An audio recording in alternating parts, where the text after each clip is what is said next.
Hello viewers, আসসালামু আলাইকুম। আজকে আমি আলুর পরোটা তৈরি করব। তো আলুর পরোটা তৈরি করার জন্য আমি কিছু আলু কুচকুচ করে কেটে নিয়েছি। একদম চিকনও না মোটাও না, এরকম সাইজ করে কেটে নিয়েছি। 4টা আলু দিয়েছি আমি এখানে। আর একটা ব্লেন্ডারের জগ নিয়েছি, আর জগে আমি সম্পূর্ণ আলুগুলো দিয়ে দিব। দিয়ে সামান্য একটু পরিমাণ পানি দিব। পানি দিয়ে এটা ব্লেন্ড করে নেব।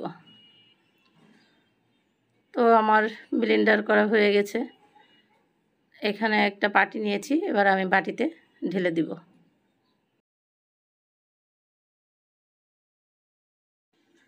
এখন আমি এখানে 2 চামচ চাউলের গুঁড়া ব্যবহার করব। আপনারা চাইলে আটা ময়দা কোনো কিছুই ব্যবহার করতে পারবেন। তো আমি এইটাকে ভালোভাবে মিশিয়ে নিব, যেহেতু এখানে চাউলের গুঁড়া গিট্টি গিট্টি থাকতে পারে। এই জন্য এখন এখানে দিয়ে দিচ্ছি স্বাদ মতো লবণ। লবণ দিয়ে আমি ভালোভাবে মিশিয়ে নিয়েছি। একদম এখানে কোনো গিটগিটও নেই, একদম মিশে গেছে চাউলের গুঁড়া। এখন একটা প্যান দিয়ে দিচ্ছি চুলায়, দিয়ে সামান্য পরিমাণ তেল দিয়ে দিচ্ছি। তেলটা আমি প্যানে ভালোভাবে ঘুরিয়ে লাগিয়ে নিয়েছি। এখন এখানে আমি দিয়ে দিব আলুর গোলাটা। এইটা দিয়ে আমি ভালোভাবে ঘুরিয়ে ঘুরিয়ে চামচ দিয়ে একটা রুটির মতো তৈরি করে নেব। গোল করে তৈরি করে নেব। এটা আঁচ কমিয়ে ভাজতে হবে, নাহলে কিন্তু নিচ থেকে পুড়ে যাবে। তো আমি আবার এটা উল্টিয়ে দিব এখন। তো আঁচ কমানোর জন্য এটা কিন্তু পুড়ে নাই, যদি আঁচটা বাড়ানো হয় তাহলে কিন্তু পুড়ে যাবে, কালো কালো রং হয়ে যাবে। এই জন্য আঁচটা কমিয়ে এটা ভাজতে হবে। আর এটা আমি 3বার 4বার উল্টোলেই হবে, আঁচটা কমিয়ে বারবার উল্টিয়ে দিলেই হয়ে যাবে। তো এটা আমার ভাজা হয়ে গিয়েছে, আমি এখন এটাকে নামিয়ে নেব। নামিয়ে রেখেছি। এখন আমি আবার প্যানে একটু তেল দিয়ে দিয়েছি, তেল দিয়ে আবার গোলাটা দিয়ে দিব।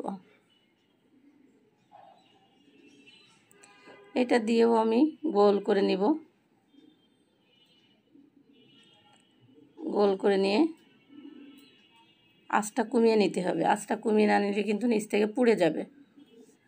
এই জন্য আঁচটা একদম কমানো থাকবে। আর এটা খেতেও অনেক স্বাদ। এটা বাচ্চাদের অনেক পছন্দের রুটি। তো আমি এটাকে 2বার উল্টিয়ে দিয়েছি, আমি আরেকবারও উল্টিয়ে দিচ্ছি। আমার এই রুটিটা ভাজা হয়ে গেছে। এভাবেই সবগুলো রুটি আমি ভেজে নিয়েছি।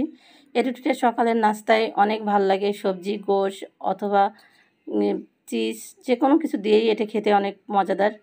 আমি এখানে একটা ডিম গ্রেট করে দিয়ে দিচ্ছি। আপনি চাইলে চিজ দিয়েও দিতে পারেন। বাচ্চাদের চিজ পছন্দ, চিজ দিয়েও দিতে পারেন। রোল বানিয়ে দিবেন। বাচ্চারা এবং বড়রা সবাই পছন্দ করে এই আলুর পরোটা বা রুটি। তো আমি এভাবে রোল করে দিয়েছি, আপনিও চাইলে রোল করে দিতে পারেন। আমার ভিডিওটা দেখার জন্য ধন্যবাদ।